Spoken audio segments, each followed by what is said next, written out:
भगवान श्री राधा कृष्ण के प्रति भक्तों की अनोखी आस्था देखने को मिलती है। कुछ इसी तरह की आस्था गुड़ाना गेट स्थित प्राचीन श्री राधा कृष्ण मंदिर में भी देखने को मिल रही है, जहाँ भक्त भगवान श्री कृष्ण को बेटे के रूप में मानते हैं तो कोई अपना भाई मानता है।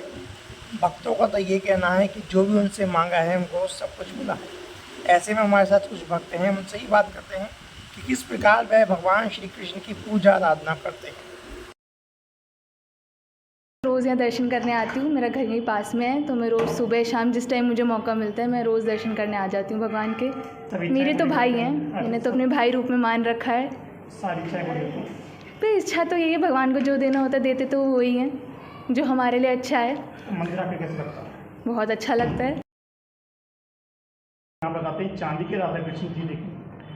मनोकामना तो देखिए, अगर आप विश्वास रखते हैं भगवान पे तो वो आपको ज़रूरत ही नहीं होती कुछ कहने के लिए। कहते हैं ना, अंतर्यामी है। और कभी भी आप स्ट्रेस में हैं, किसी भी चीज़ में हैं, तो मुझे तो लगता है कि शायद मैं यहाँ आके और स्ट्रेस आउट होते हो आपको पता ही नहीं होता कब वो भगवान जी आपकी सारी प्रॉब्लम्स वो अपने पास बुला कितने दिनों से आ रहे हैं आप? अभी तो मुझे याद ही नहीं है कब से मैं आ रही हूँ, और एवरी ट्यूसडे मैं वैसे भी आती हूँ। तो मुझे तो लगता है शायद बहुत सारी चीज़ें आपकी लाइफ में होती हैं। मेरे बेटे के बाद शायद मैंने भगवान जी को ही अपना बेटा और ये लड्डू गोपाल जी को बना लिया है, और उसके बाद मैं देखती हूँ बहुत सारी चीज़ें हैं जो शायद मैं कह भी नहीं पा सकती, निशब्द हूँ कि शायद आज मैं यहाँ खड़ी हूँ तो भगवान जी की वजह से ही। मेरी सारी लाइफ में जितने हर्डल्स आए हैं वो सारे इन्होंने पता नहीं कैसे सब कुछ बहुत स्मूथ होता चला गया।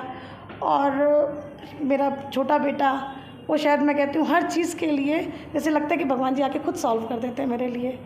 तो मैं तो हमेशा यही बोलती हूँ कि शायद इनसे ज़्यादा सच्चा और मेरे लिए आस्था का कहीं कोई और स्थान नहीं।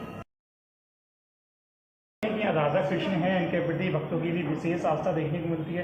कैसे मंदिर की स्थापना हुई? मंदिर का जीर्णोद्धार हो रहा था तो उस समय श्री राधा कृष्ण जी की मूर्ति हम लोग नीचे प्रथम जो ग्राउंड फ्लोर है उस पर स्थापित नहीं कर पाए थे। तो एक कमी चली आ रही थी मंदिर में, क्योंकि मंदिर का जो पूर्ण स्वरूप जो था वो राधा कृष्ण जी की मूर्ति के साथ में ही हो पाता। हमारे नाना जी यहाँ प्रबंधन में थे सन 1932 से सन 1985 तक। उसके बाद जब मंदिर का जीर्णोद्धार सन 85 में हुआ, उसके बाद में यहाँ राधा कृष्ण जी की मूर्ति की स्थापना के बारे में विचार चलता रहा, लेकिन कोई उपयुक्त स्थान नहीं मिल पाया। तो पंडितों से और लोगों से हमने बातचीत की जो हमारे संस्कृति और धर्म के बारे में विशेष रुचि रखते हैं और विशेष ज्ञान रखते हैं, उनसे हमने बातचीत की। तो उन्होंने कहा प्रथम तल पे भी हम राधा कृष्ण जी की मूर्ति की स्थापना करा सकते हैं, लेकिन हमारी मदर की इच्छा थी कि ये मंदिर अगर बने नए स्वरूप में यदि होना हो तो इस तरीके से हो कि आसपास के क्षेत्र में एक नाम हो इस मंदिर का, जो उस मंदिर की गरिमा और ख्याति चली आ रही है वो पूर्ण रूप से उसी तरह से चली आती रहे। तो इसी चीज़ को ध्यान में रखते हुए हम लोगों ने ये उस समय संकल्प लिया पूरे परिवार ने कि हम जो यहाँ स्थापना करेंगे वो श्री राधा कृष्ण जी की चांदी की जो युगल रूप है उसका हम यहाँ स्थापना कराएंगे, ताकि भक्तों को दूर दूर तक यहाँ लाभ मिल सके। और एक अनोखी चीज़, पूरे पश्चिम उत्तर प्रदेश में ये पहला मंदिर ऐसा है जिसमें चांदी की राधा कृष्ण जी की मूर्ति यहाँ स्थापित है। कितने किलो की मूर्ति होगी? ये टोटल जो है आप यदि देख रहे हैं तो ये टोटल लड्डू गोपाल समेत छोटा ठाकुर जी का रूप समेत 11.25 किलो की ये मूर्तियाँ हैं तीनों यहाँ पर।